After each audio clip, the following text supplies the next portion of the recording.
Hey everybody, Haven here today to help you show your house some love with a home maintenance tip. Today we have a common problem we're going to be addressing, and that's deterioration or torn weather stripping. So by replacing this weather stripping at this door, this one's been torn out by a dog that wanted to get in the house pretty badly. So by fixing it, we're going to increase the appeal of it aesthetics wise. We're also going to prevent any pests from being able to enter the home through a gap in the weather stripping and seal at the door in that regard.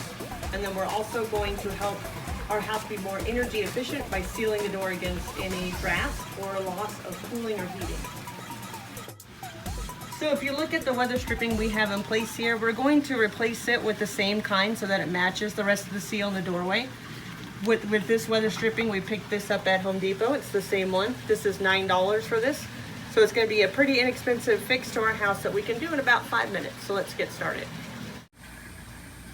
So our first step we're going to do is remove the old weather stripping. With this weather stripping, it's got a rubber piece that goes inside the door trim. So we're just going to get a hold of this weather stripping and start to pull it out from inside the door trim.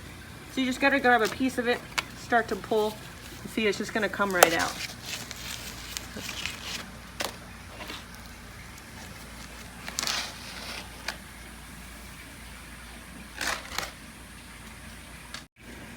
Alright, so I have my new piece of weather stripping and I've started it. And if you look, there's a gap between the door trim here and here. And that's where we're going to be sticking this rubber piece. So to get it started, you just really got to get it and start pushing it in there into that gap.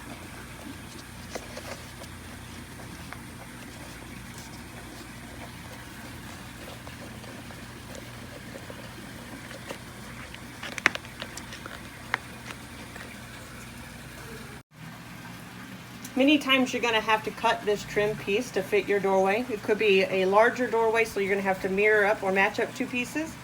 Or it could be a shorter doorway, so you need to cut the trim.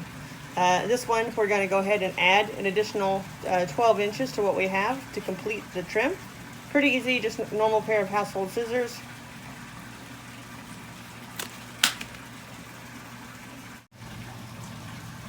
Okay, now that we've got our new trim piece all inside our door trim, all we have to do to complete it is shut the door. By shutting the door, it's going to press that door against this trim piece and give that new weather stripping just a final seat into that trim. There we go. Now you've got this nice, clean weather stripping that won't let any cool or hot air out. It won't let any pests or unwanted bugs or wind drafts in. This has been Haven with another tip on helping to show your house some love.